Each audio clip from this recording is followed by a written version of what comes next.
From little child in Nepal, we are very proud that Mount Everest is highest peak in the world. It's in Nepal. And I read the story of Sir Edmund Hillary and Tenzing Norgay, who summited first time. And I was really fascinated by that.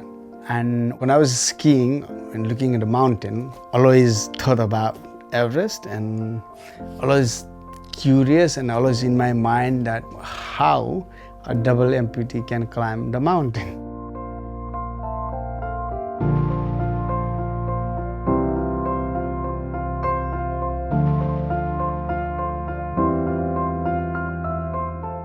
Even before you got to climb Everest, there was a legal challenge you had to deal with first, wasn't there?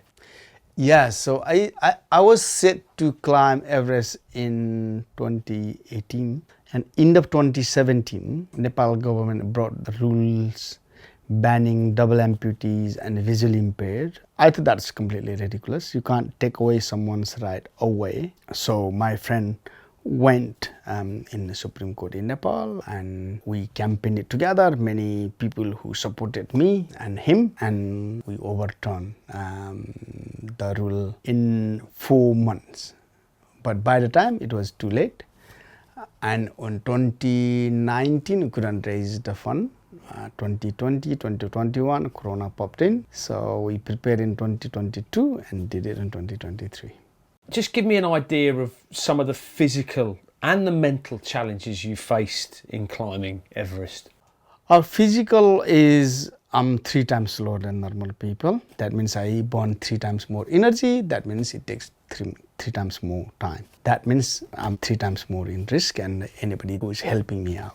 Mentally, I think I was strong. I did train. I also train in other mountains as well. So I climbed Ben Nevis, Mont Blanc, Kilimanjaro, Chulu Forest, Merapi. So I had decent level of experience. Also, I think the way I grew up in childhood and my military career, I think made me quite resilient and make me to never give up.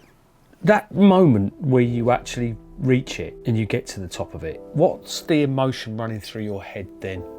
I just was thinking many times to give up. But at one point, I felt all my energy is drained. But I was thinking at that time that if we need to create the history, we need to think differently. I have to work much harder than normal people, but also we have to take a bit more risk. Once we crossed the Hillary step, we knew that we're gonna submit, even when we may not make it back all the way down. And I started getting a bit emotional, tears coming down my eyes, and later I found that they're frozen on my cheek. And once we get to the top, just really delighted and gave high five to the boys, like big mitten gloves, gave them a cry like a baby. So yeah, we did. It was paid off. But yeah, it was, and the wind and the snow was really bad, really cold. Then we went down, just below the south summit, my oxygen ran out. So another Sherpa gave me his oxygen and he went down without oxygen, and later I and my brother were left just there with 30-40 minutes of oxygen left. And we were very lucky that one of Sherpa came up with the hot water and oxygen bottle and saved us. So I think on that day, 100 tried to submit and 4 died. I think about 30 people submitted. Yeah, it was a tough day. And those tears that you shed at the top of the mountain, what were they? Tears of relief, joy? I think it was a relief, joy, pretty mix up everything. And also, how are we going to go get back down now?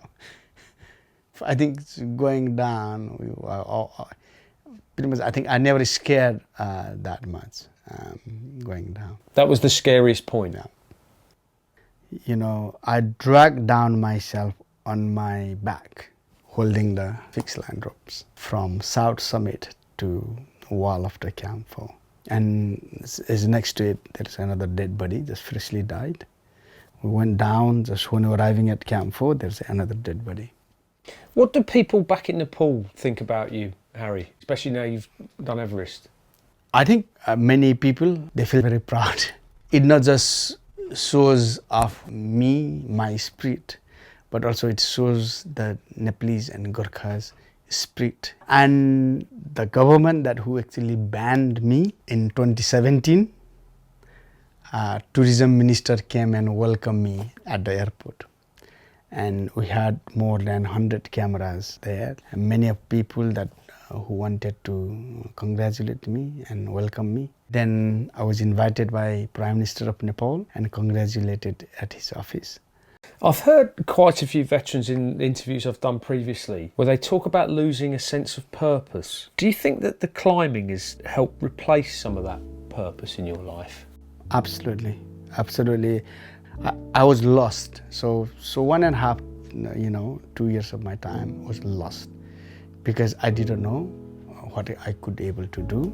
Now I'm really pleased that I found my purpose, and the rest of my life I'll be making awareness of disability. That's my main aim. I didn't go Everest to making records, and hopefully some of my challenge will help future amputees, and hopefully it will encourage other people to take a challenge and climb whatever mountain that they have.